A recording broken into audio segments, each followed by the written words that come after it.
Hi students, எப்படி இருக்கீங்க? இந்த வீடியோவில் நம்ம பார்க்க போகிறது 10th ஃபர்ஸ்ட் லெசன் உறவுகளும் சார்புகளும். அந்த லெசனில் இருக்கக்கூடிய கான்செப்ட் இதுதான் பார்க்க போகிறோம். உறவுகளும் சார்புகளும், ரிலேஷன்ஸ் அண்ட் ஃபங்க்ஷன்ஸ். ஓகேங்களா? உறவுகளும் சார்புகளும் அதில் 2 பார்ட்டில் இப்போ நம்ம பார்க்க போகிறோம். ஃபஸ்ட்டு வந்து நம்ம உறவுகள் மட்டும் நம்ம பார்க்க போகிறோம். ரிலேஷன்ஸ் அண்ட் ஃபங்க்ஷனில் ரிலேஷன்ஸ் மட்டும் முதல்ல பார்க்க போகிறோம். அடுத்த வீடியோவில் ஃபங்க்ஷன்ஸ் பார்க்க போகிறோம். சரிங்களா? அதில் இருக்கக்கூடிய கான்செப்ட் மட்டும் முதல்ல எப்படி எது கேட்பாங்க, அதுக்கு நம்ம முதல்ல எதை செய்யணும், எதை வந்து ஞாபகம் வச்சுக்கணும் அப்படிங்கிற வீடியோ மட்டும் இப்போ பார்க்க போகிறோம். ஃபஸ்ட்டு பார்த்தீங்கன்னா ஆர்டர்ட் பேர்ஸ் அப்படின்னு சொல்லி நமக்கு தெரியும். கிராஃப்லலாம் நம்ம வந்து படிச்சிருப்போம் இல்லையா? ஆர்டர்ட் பேர் தான் நமக்கு கொடுத்துருப்பாங்க. இதை வந்து நம்ம ஈஸியாக ஞாபகம் வச்சுக்கிறதுக்கு என்ன பண்ணலாம் அப்படின்னா, ஒரு சீட்டிங் அரேஞ்ச்மெண்ட். இப்போ ஒரு தேட்டரில் கூட ஒரு சீட்டிங் அரேஞ்ச்மெண்ட் எப்படி இருக்கும்? ஃபர்ஸ்ட் ரோவில் செகண்ட் சீட் அப்படின்னா 1,2, இல்லைனா தேர்ட் ரோவில் 4th சீட் அப்படின்னா 3,4. இந்த மாதிரி நம்ம சொல்கிறது. இதை ஒரு செட் ப்ராக்கெட்டில் நம்ம போடும்போது செட் ஆஃப் ஆர்டர்ட் பேர்ஸ்னு இதை சொல்லுவோம். அடுத்து பார்த்தீங்கன்னா கார்ட்டீசியன் ப்ராடக்ட்டுங்கிறது கார்ட்டீசியன் பெருக்கல் அப்படின்னு சொல்லுவோம். அந்த கார்ட்டீசியன் பெருக்கல் எப்படி இருக்கும் அப்படின்னா, இப்போ நம்ம அதுக்கு ஆரோ டயக்ராம் வச்சு நம்ம சொல்லலாம். ஃபார் எக்ஸாம்பிள், ஏ அப்படிங்கிற செட் வந்து 1, 2, 3 அப்படி வச்சுக்கோங்க. பிங்கிற செட் வந்து ஒரு 2 or 3, 4 இந்த மாதிரி வச்சுக்கோங்க. இப்போ இங்கே இதை வந்து நான் ஆரோ டயக்ராமில் மென்ஷன் பண்ணிக்கிறேன். ஏ செட் வந்து 1, 2, 3, பி செட் வந்து 3, 4 இந்த மாதிரி இருக்கட்டும். இதில் வந்து நம்ம ஏ கிராஸ் பி அப்படிங்கிறது தான் கார்ட்டீசியன் ப்ராடக்ட்னு சொல்லுவோம். ஏ கிராஸ் பிங்கிறத நம்ம எப்படி மென்ஷன் பண்ணணும், எப்படி இதில் எழுதணும் அப்படின்னா, இந்த 1 அப்படிங்கிறதுக்கு எந்தெந்த ரிலேஷன்லாம் இருக்க வாய்ப்பு இருக்குது அப்படின்னா, 1க்கு வந்து 3 ரிலேஷனாக இருக்கலாம், 4 ரிலேஷனாக இருக்கலாம். ஸோ 1,3, 1,4. அதே மாதிரி 2க்கு வந்து எதெல்லாம் ரிலேஷனாக இருக்கலாம்னா, 3 ரிலேஷனாக இருக்கலாம், 4 ரிலேஷனாக இருக்கலாம். ஸோ 2,3, 2,4.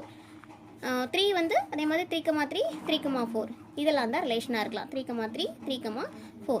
ஸோ இதுதான் நமக்கு ரிலேஷன் அப்படின்னு நம்ம சொல்கிறது. இப்போ வந்து ஏ கிராஸ் பி கண்டுபிடிச்சி, இது வந்து ஏ கிராஸ் பி. அதே இது பி கிராஸ் ஏனா பியிலேருந்து நம்ம பார்க்கணும். பி கிராஸ் ஏங்கிறது பியிலேருந்து பார்க்கணும். 3,1, 3,2, 3,3 3 வச்சு எழுதணும். 3,1, 3,2, 3,3. அதே மாதிரி அடுத்து 4 வச்சு 4,1, 4,2, 4,3. ஓகேங்களா? ஸோ இதுதான் நமக்கு A cross B, B cross A எப்படி கண்டுபிடிக்கணும் அப்படிங்கிறத இருக்கிற கான்செப்ட். ஓகேங்களா? இதில் வந்து எந்த சமயம் நான் விளக்கலை உங்களுக்கு. Just A cross B, B cross A எப்படி கண்டுபிடிக்கணும், கான்செப்ட் வந்து நமக்கு கிராஸ் பண்ணுறதுனா எப்படி செய்யணும் அப்படிங்கிறது தான். அடுத்தபடியாக இதில் எப்படி கொஸ்டின்ஸ் வரும் அப்படின்னா, ஏ கிராஸ் பியும் பி கிராஸ் ஏவும் ஈக்குவலா அப்படின்னு கொஸ்டின் வரும். இதுலேயே உங்களுக்கு தெரிஞ்சிருக்கலாம், 1,3யும் 3,1ம் ஈக்குவலா அப்படின்னா இல்லை.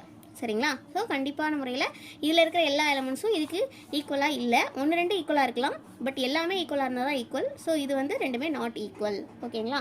அடுத்து பார்த்தீங்கன்னா n of A, n of B இந்த மாதிரி சொல்லியிருப்பாங்க. என் ஆஃப் ஏனா என்ன? ஏல இருக்கக்கூடிய என்னென்ன நம்பர்ஸ் இருக்கோ அதை கவுண்ட் பண்ணி எழுதுறது தான் n. Number of items in A. So number of items in A வந்து என்ன? நமக்கு 3 எலமெண்ட்ஸ் இருக்குங்க. அதே மாதிரி என் ஆஃப் பி என்ன வரும்? Number of elements in B 3, 4 தான் இருக்குது. ஸோ 2 எலமெண்ட்ஸ் தான் இருக்குது நமக்கு, அதனால் 2 அப்படின்னு சொல்லலாம். அடுத்து number of n of A cross பின்னு இருக்கும்.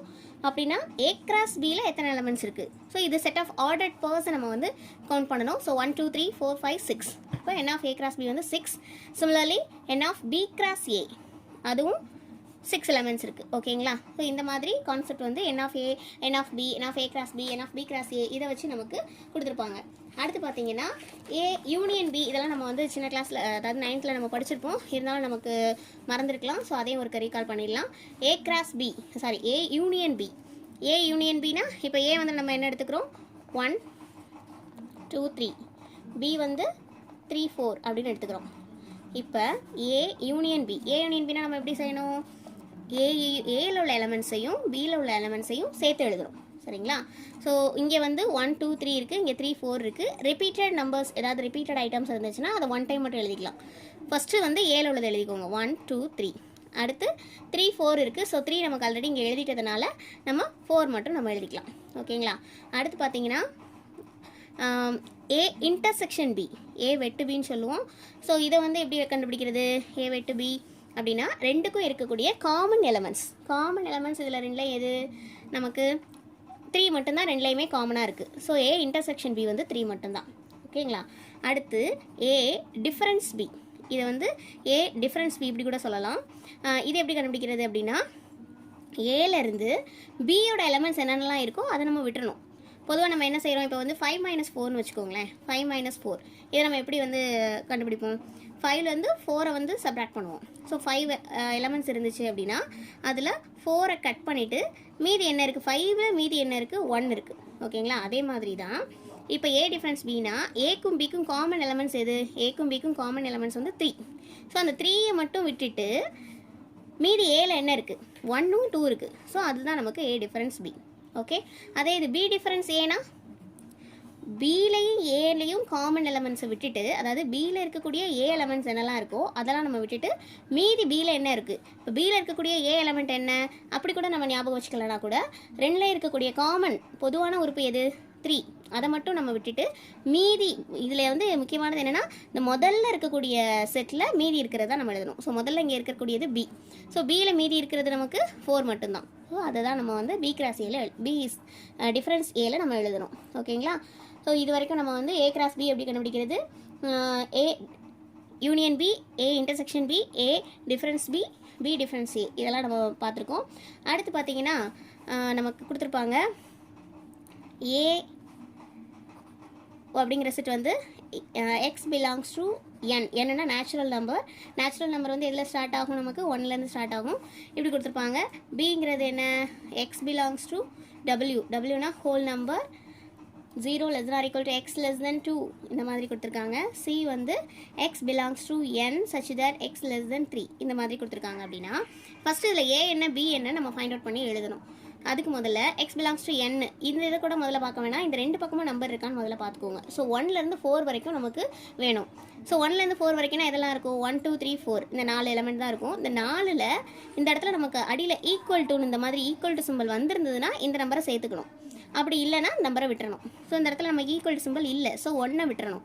அதே மாதிரி 4லையும் இங்கே ஈக்குவல் சிம்பிள் இல்லை, 4 விட்டுறணும். ஸோ 1 2 3 4ல் நம்ம 1ஐயும் 4ஐயும் விட்டுட்டோம்னா மீதி நமக்கு இருக்கக்கூடியது 2ம் 3ம். அதுதான் நமக்கு ஏ செட். ஓகேங்களா, அடுத்து பார்த்தீங்கன்னா 0 less than or equal to x less than 2. அப்படின்னா 0லேருந்து 2 வரைக்கும் எதெல்லாம் வரும், இப்போ இங்கே வந்து நமக்கு 1 2 3 4 வந்துச்சு. இங்கே வந்து 0லேருந்து 2 வரைக்கும்னா 0 1 2 வரும். இதில் நம்ம எதை சேர்த்துக்கணும், இங்கே ஈக்குவல் டு சிம்பிள் இருக்குது, less than or equal to, இந்த ஈக்குவல் டு சிம்பிள் இருக்கிறதுனால இந்த 0வை சேர்த்துக்கணும். ஸோ 0 எழுதிக்கிறோம். அடுத்து இங்கே வந்து ஈக்குவல் டு சிம்பிள் இல்லை, அதனால் 2வை விட்டுறணும். அப்போ 0 1 மட்டும்தான் நமக்கு இதில் செட்டாக வரும். இங்கே வந்து 1 4 வராது, 2 3 மட்டும் வரும். இங்கே வந்து நமக்கு 0 1 மட்டும்தான் வரும். அடுத்து பார்த்தீங்கன்னா C X belongs to N such that X less than 3. இதில் பார்த்தீங்கன்னா ஸ்டார்டிங் எலிமெண்ட் இல்லை, எண்டிங் எலிமெண்ட் மட்டும் தான் கொடுத்துருக்காங்க. ஸோ ஸ்டார்டிங் எலிமெண்ட் கண்டுபிடிக்கிறதுக்கு நம்ம இந்த இடத்துல என்ன செட்டு கொடுத்துருக்காங்கன்னு பார்க்கணும். நேச்சுரல் நம்பர் அப்படின்னா ஸ்டார்ட்ஸ் ஃப்ரம் 1. அப்போ 1லேருந்து நம்ம ஸ்டார்ட் பண்ணி எழுதிக்கலாம். 1 2 இங்கே 3 இருக்கிறனால 3 வரைக்கும். இப்போ நம்ம 3 இதில் சேர்த்துக்கணுமா வேணாமா, இங்கே ஈக்குவல் டு சிம்பிள் இல்லை, அதனால் 3ஐ கட் பண்ணிடலாம். அப்போ மீதி இருக்கிறது 1 2 தான்.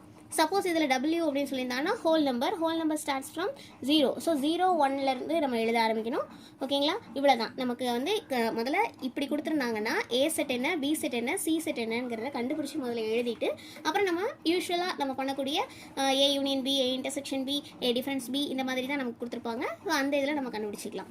ஓகேங்களா, இப்போ வந்து இதில் நீங்கள் வந்து கொஞ்சம் குழப்பக்கூடிய ஸ்டெப்ஸ் எதெல்லாம் அப்படின்னு பார்த்தீங்கன்னா சம்மில் கேட்டிருப்பாங்க A difference B union C equal to A difference B intersection A difference C prove it அப்படின்னு கொடுத்துருப்பாங்க. இதை வந்து நிறுவுகன்னு சொல்லியிருப்பாங்க. இப்போ நம்ம இந்த நம்பரில் எடுத்துக்கலாம், 1 2 3 இங்கே 3 4 எடுத்துக்கலாம். சிங்கிற இன்னொரு செட்டு வேணும் நமக்கு. அப்போ வந்து நம்ம ஒரு 4 5 6 அந்த மாதிரி கூட நம்ம எடுத்துக்கலாம். இப்போ பார்த்தீங்கன்னா இதில் மொத்தத்துக்கே ஒரு 5 ஸ்டெப்ஸ் தான் இருக்குது. இந்த மாதிரி கொடுத்து ப்ரூவ் அப்படின்னு சொல்லியிருப்பாங்க. இந்த நிறுவுக அப்படின்னு கொடுக்குற சம்மில் மொத்தத்துக்கே லெஃப்ட் சைடுக்கு 2 ஸ்டெப், ரைட் சைடுக்கு 3 ஸ்டெப், இவ்வளோ தான் நீங்கள் செய்ய போகிறீங்க. லெஃப்ட் சைடில் பார்த்தீங்கன்னா நமக்கு A difference B union C, இதுதான் நமக்கு லெஃப்ட் சைடு உள்ளது. ஈக்குவல் டுக்கு லெஃப்ட் சைடில் இருக்கக்கூடியது A difference B union C. இதை முதல்ல 2 ஸ்டெப்பாக பிரிச்சுக்கணும். ப்ராக்கெட்டில் இருக்கிறத முதல் ஸ்டெப்பில் போட்டுக்கோங்க. அடுத்த ஸ்டெப்பில் ஏ டிஃபரன்ஸ் பி யூனியன் சின்னு அதை ஃபுல்லாக எழுதிக்கோங்க. இந்த 2 ஸ்டெப் தான் நமக்கு லெஃப்ட் சைடில் வரக்கூடியது. ஸோ பி யூனியன் சின்னா என்ன, பிஏயும் சியையும் சேர்த்து எழுதணும். ஸோ பிஏயும் சியை சேர்த்து எழுதும்போது நமக்கு என்ன கிடைக்குது, 3 4. இங்கே ஆல்ரெடி 4 5 6 இருக்குது, 4 நம்ம இங்கே எழுதிறதுனால 5 6. அப்போ 3 4 5 6. ஓகேங்களா, இதான் பி யூனியன் சி. அடுத்து A difference B union C அப்படின்னா ஏல பார்த்தீங்கன்னா நமக்கு 1 2 3 இருக்குது. இங்கே பி யூனியன் சியில், அதாவது ஏ டிஃபரன்ஸ் பி யூனியன் சியோட கான்செப்ட் நமக்கு தெரியும். ஏல இருக்கக்கூடிய அதாவது ஏலையும் பி யூனியன் சிலையும் இருக்கக்கூடிய காமன் எலமெண்ட்ஸை விட்டுட்டு மீதி ஏல என்ன இருக்கோ அதான் எழுத போகிறோம். ஸோ ஏ இங்கே இருக்குது, பி யூனியன் சி இங்கே இருக்குது. இது ரெண்டுலேயும் இருக்கக்கூடிய காமன் எலமெண்ட் எது? இங்கேயும் 3 இருக்குது, இங்கேயும் 3 இருக்குது. ஸோ அதை மட்டும் விட்டுருங்க. மீதி ஏல இருக்கக்கூடியதான் எழுதணும். ஸோ மீதி ஏல என்ன இருக்குது? 1 2. ஸோ அதுதான் நமக்கு. இதை 1ன்னு வச்சுக்கோங்க. இது வந்து லெஃப்ட் சைடில் இருக்கக்கூடிய ஆன்சர். ஸோ ஃபஸ்ட் ஈக்குவேஷன் அப்படின்னு வச்சுக்கோங்க. அடுத்து பார்த்தீங்கன்னா ரைட் ஹேண்ட் சைடுக்கு அதை ஃபுல்லாக எழுதிக்கோங்க. A difference B intersection A difference C. இதில் பார்த்தீங்கன்னா ஃபஸ்ட்டு இதில் 3 ஸ்டெப் வரும். ப்ராக்கெட்டை தான் நம்ம கவுண்ட் பண்ணிக்கணும். 3 ஸ்டெப். இதில் 2 ப்ராக்கெட் இருக்கிறதுனால அந்த ரெண்டும் ஒவ்வொரு ஸ்டெப்பாக வரும். ஸோ ஏ டிஃபரன்ஸ் பி ஒரு ஸ்டெப் வரும். அடுத்து ஏ டிஃபரன்ஸ் சி ஒரு ஸ்டெப் வரும். அடுத்து பார்த்தீங்கன்னா ஃபுல்லாக A difference B intersection A difference C. அவ்வளோதான். இப்போ ஏ டிஃபரன்ஸ் பினா ஏக்கும் பிக்கும் காமன் எலமெண்ட்டை விட்டுட்டு மீதி ஏவை எழுதணும். ஸோ ஏக்கும் பிக்கும் காமன் எலமெண்ட் என்ன? 3. அதை மட்டும் விட்டுட்டு மீதி என்ன வந்துச்சு நமக்கு? 1 2. அடுத்து ஏக்கும் சிக்கும் பாருங்கள், ஏக்கும் சிக்கும் பாருங்கள். இதில் காமன் எலமெண்ட்டு எதுவுமே இல்லை. இங்கே 1 2 3 இருக்குது, இங்கே 4 5 6 இருக்குது. ஸோ இங்கே விடுறதுக்கு எதுவுமே இல்லை. அதனால நம்ம என்ன பண்ணுறோம்? மீதி ஏவை அப்படியே எழுதிக்கிறோம். ஸோ 1 2 3. ஓகே. ஸோ இப்போ இது ரெண்டும் என்ன செய்யணும்? நம்ம இன்டர்செக்ஷன் கொண்டு வரோம். இன்டர்செக்ஷன்னா என்ன? ரெண்டுக்கும் காமனாக இருக்கிறது எது? 1 2, இங்கேயும் 1 2. ஸோ 1 2. அவ்வளோதான். இது ஈக்குவேஷன் 2. ஸோ ஆன்சர் 1ம் ஆன்சர் 2ம் ஈக்குவலாக இருக்குது. So 1 is equal to 2. That's the proof. அவ்வளோதான். ஓகேங்களா? ஸோ நம்ம காம்ப்ளிகேட் ஆக்கவே வேணாம் எந்த இதையும். ஜஸ்ட்டு லெஃப்ட் சைடுக்கு 2 ஸ்டெப் ஞாபகம் வச்சுக்கோங்க. லெஃப்ட் சைடுக்கு 2 ஸ்டெப், ரைட் சைடுக்கு 3 ஸ்டெப். 2 + 3 5 மார்க்ஸ். அவ்வளோதான், முடிஞ்சு. நம்ம வந்து ஸ்டெப் எழுதி செஞ்சால் உங்களுக்கு நல்லா புரியுது அப்படின்னா இப்போ பி யூனியன் சி அப்படின்னா பி என்ன சி என்னன்னு எழுதிட்டு அடுத்த ஸ்டெப்பில் பி யூனியன் சி எழுதுங்க. இல்லை எனக்கு வந்து ஒவ்வொரு ஸ்டெப்பாக சம்மையே பார்த்தா பெருசாக இருக்குது, எனக்கு பார்த்த உடனே பயமாக இருக்குது அப்படின்னா இதெல்லாம் என்ன ரொம்ப ஈஸியான சம்ஸ். கான்செப்ட் புரிஞ்சால் ரொம்ப ஈஸியான சம். மொத்தத்துக்கே சின்னதாக நம்ம கொடுத்துட்டோம் அப்படின்னா பிள்ளைங்களுக்கு கொஞ்சம் ஈஸியாக இருக்கும். உங்களுக்கு வந்து ஈஸியாக படிக்கிறதுக்கு இருக்குங்கிறதுனால மொத்தத்துக்கே 5 ஸ்டெப் போட்டால் போதும், உங்களுக்கு மார்க்ஸ் ஸ்கோர் பண்ணிடலாம். ஓகேங்களா? அடுத்து பார்த்தீங்கன்னா இந்த இதில் மெயினாக 2 மார்க்ஸில் அதிலலாம் நமக்கு வரக்கூடியது எப்படி இருக்கும் அப்படின்னா ஏ அப்படிங்கிறதோடைய நம்பர் வந்து 8ஐ விட குறைவான பகா எண் அப்படின்னு இருக்கும். ஏ என்பது 8ஐ விட குறைவான பகா எண். அதாவது 8ஐ விட குறைவான எண் அப்படின்னா என்ன வரும்? 8ஐ விட சின்ன number, less than 8. A is a set of numbers which is less than 8 அப்படின்னு கொடுப்பாங்க. அப்படின்னா நமக்கு ஏ என்னெல்லாம் வரும்? 1 2 3 4 5 6 7. அதாவது 8ஐ விட சின்ன நம்பர் அப்படின்றப்ப இதெல்லாம் வரும். பிங்கிறது அப்படின்றது என்னென்னா 8ஐ விட குறைவான பகா எண்களின் கணம் அப்படின்னு கொடுத்துருப்பாங்க. அப்போ பகா எண்களின் கணம்னா இதெல்லாம் வரும். பகா என்ன? Prime numbers. Set of prime numbers which is less than 8 அப்படின்னா அந்த ப்ரைம் நம்பர் லிஸ்ட்டில் எதெல்லாம் வரும் நமக்கு? 2 1 வந்து not a prime number. Okay. So 2 3 5 7. Okay. 4 வந்து ப்ரைம் நம்பர் இல்லை, காம்போசிட் நம்பர். 6ம் காம்போசிட் நம்பர் தான். ஸோ 2 3 5 7 இதை நீங்கள் மனப்பாடமாகவே வச்சுக்கலாம். ஏன்னா இந்த ஃபஸ்ட் லெசனில் 2 மார்க்லேயும் சரி 5 மார்க்லேயும் சரி இந்த பகா எண் அப்படிங்கிற கான்செப்ட் வரும். அதனால் இதை நீங்கள் மனப்பாடமாக வச்சுக்கோங்க. 10க்கு கீழே இருக்கக்கூடிய ப்ரைம் நம்பர் எதெல்லாம் அப்படின்னா 2 3 5 7 2 3 5 7. அதை ரிப்பீட்டடாக சொன்னீங்கன்னா உங்களுக்கே ஞாபகம் இருக்கும். அடுத்து பார்த்துட்டிங்கன்னா சி வந்து ஒரு இரட்டை பகா எண் அப்படின்னு சொல்லுவாங்க. பொதுவாக இரட்டை எண்கள் எல்லாமே நமக்கு காம்போசிட் நம்பர் தான். ஓகேவா? பகு எண் தான். அதே நம்பர் வந்து இரட்டை பகா எண். இரட்டை எண்ணாக இருக்கும். ஈவன் ப்ரைம் நம்பர், ஈவன் நம்பராகவும் இருக்கும், ப்ரைம் நம்பராகவும் இருக்கும். அப்படிங்கிறது இந்த 2 மட்டும்தான். ஸோ இந்த 2.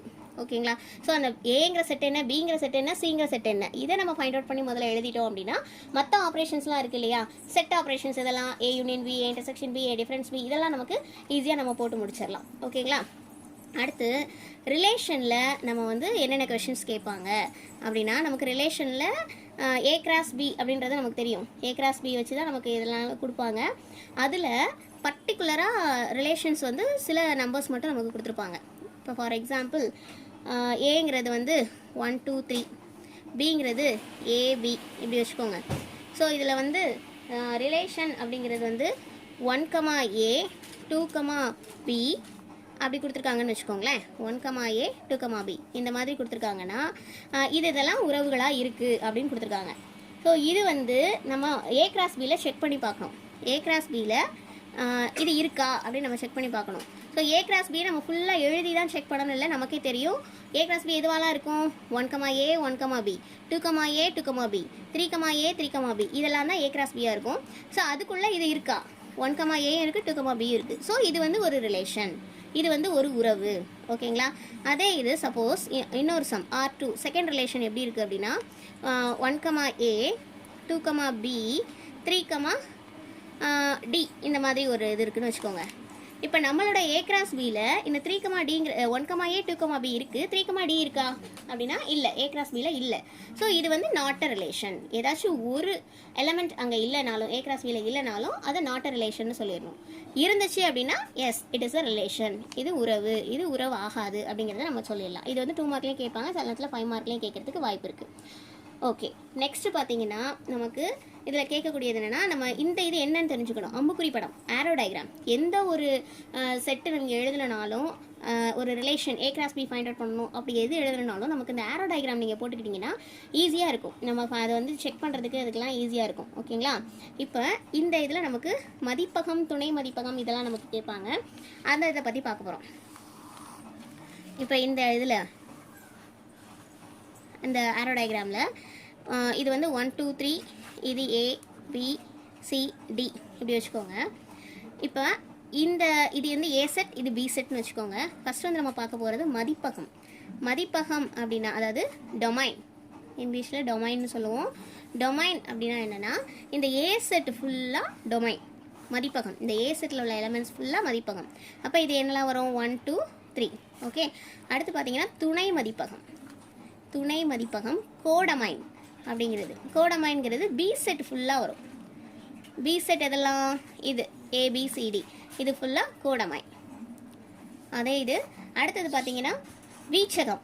மதிப்பகம், துணை மதிப்பகம், டொமைன், கோடமைன் பார்த்துட்டோம். அடுத்து வீச்சகம். வீச்சகம் அப்படின்றது வந்து ரேஞ்ச் அப்படின்னு சொல்லுவோம். ரேஞ்ச் அப்படின்னா என்னென்னா சப்போஸ் இப்போ நமக்கு இதில் இருக்கக்கூடிய ரிலேஷன், இந்த செட்டில் இருக்கக்கூடிய ரிலேஷன் எப்படி இருக்கும் அப்படின்னா 1க்கு A 2க்கு C 3க்கு B இப்படி இருக்குன்னு வச்சுக்கோங்களேன். இதில் நம்ம இந்த துணை மதிப்பகம் இருக்கு இல்லையா, இந்த கோடமைன், இந்த கோடமைனில் எதை மட்டும் மேட்ச் பண்ணியிருக்காங்கன்னு பாருங்கள். A B C மட்டும் தான் மேட்ச் பண்ணியிருக்காங்க. ஸோ அதை மட்டும் சூஸ் பண்ணி ரேஞ்சில் எழுதணும். உங்களுக்கு இப்போ புரிஞ்சிருக்கும் கோடமைனுக்கும் ரேஞ்சுக்கும் என்ன டிஃப்ரென்ஸ்னு. கோடமைன் வந்து இந்த B செட் ஃபுல்லாக எழுதணும். ரேஞ்சுக்கு வந்து நம்ம எதை மட்டும் இதில் பேராக இருக்கோ அதுக்குரிய ஆன்சரை மட்டும் தான் எடுத்து எழுதணும். ஓகேங்களா? இதுதான் கோடமைனுக்கும் ரேஞ்சுக்கும் உரிய டிஃப்ரென்ஸ்.